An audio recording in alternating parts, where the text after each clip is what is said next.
Okay, 2008 Scion, 50,000 miles. Decided to look at the brakes, see if they needed anything. Already taken off the wheel, got the car up in the air.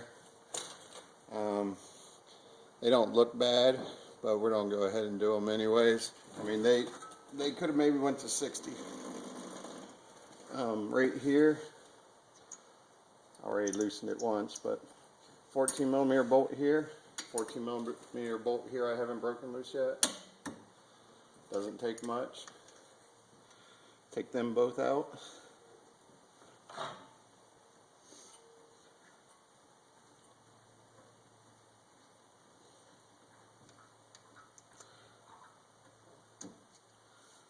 Right there. You just take off the caliper right there. I'll set it up here right now.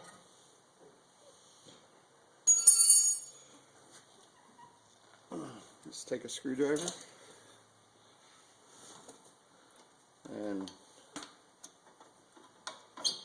push out the brake pad. Remember, or just see which way this thing goes. Take this little tab and right here, right there, just bend it up a little. Keep on going.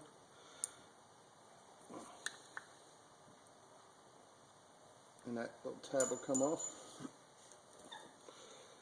Okay. Grab you a new brake pad. Same direction. And here's the difference. This is 50,000 miles with my mother driving it. So if you're a little bit more harsh, you might want to try a little bit earlier. But on the back of this one, there's this metal plate. Right there. Take that little metal plate off. Throw this away. Then metal plate on here. It just clips right over. Then up here on top, see this little hole? There's a little tiny tab right there. That's going to stick into that hole. There. That brake pad, stick this end in first.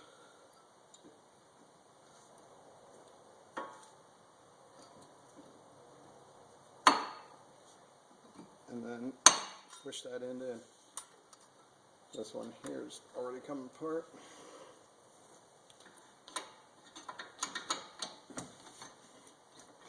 Pull it out. Little tab goes on this end. Get them lined up the same. Metal plate goes onto there.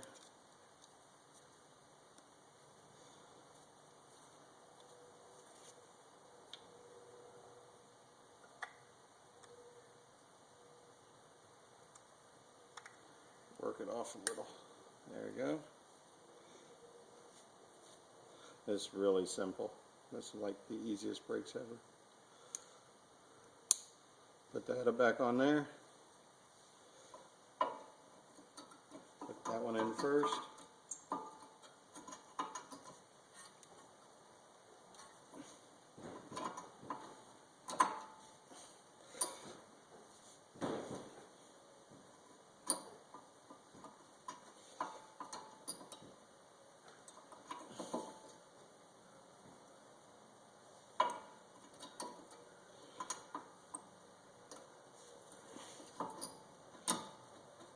I say the simplest feat ever, and then give me a hassle.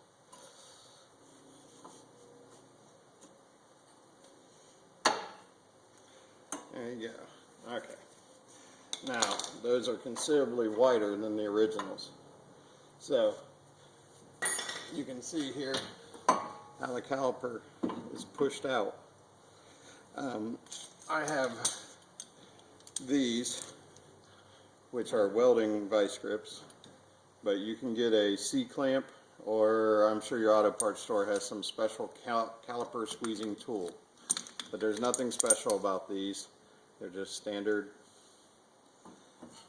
calipers. So put one end in there, put the other end here on the back, and you just adjust it out to it squeezes a little.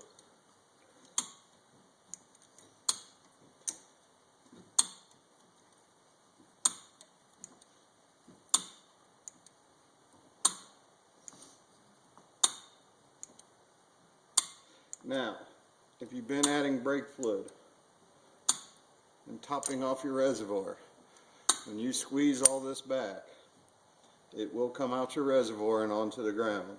So beware.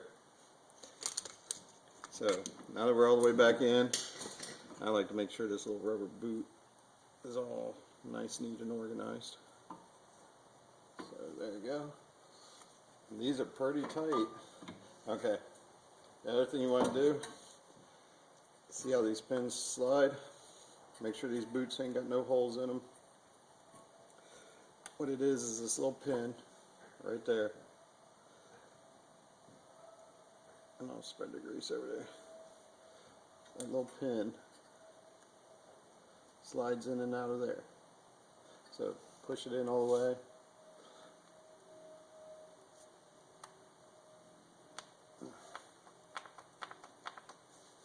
There you go, moving freely.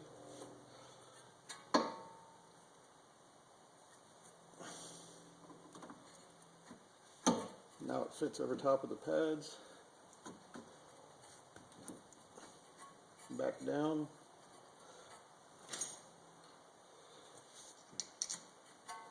Take your 2 bolts. One right there. One right there. I haven't had to. There are hex heads here and here. See how that shaft's turning? You might have to hold it with a wrench while you tighten this down.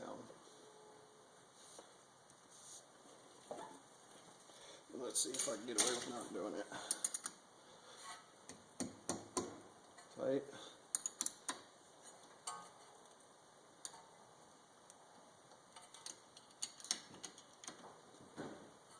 Once you get it tied up against there, tight.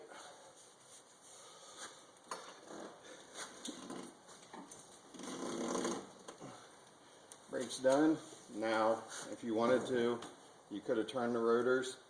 Bad thing about these brakes, there are no noise makers, as I call them, on the brakes. So if you wait till they're gone, if you wait till they're making noise, it's too late. You're going to damage your rotors. So 50,000 would be a good starting point. These pads probably had another 10 on them because they're not riveted. There's no rivets on the back, they're glued on.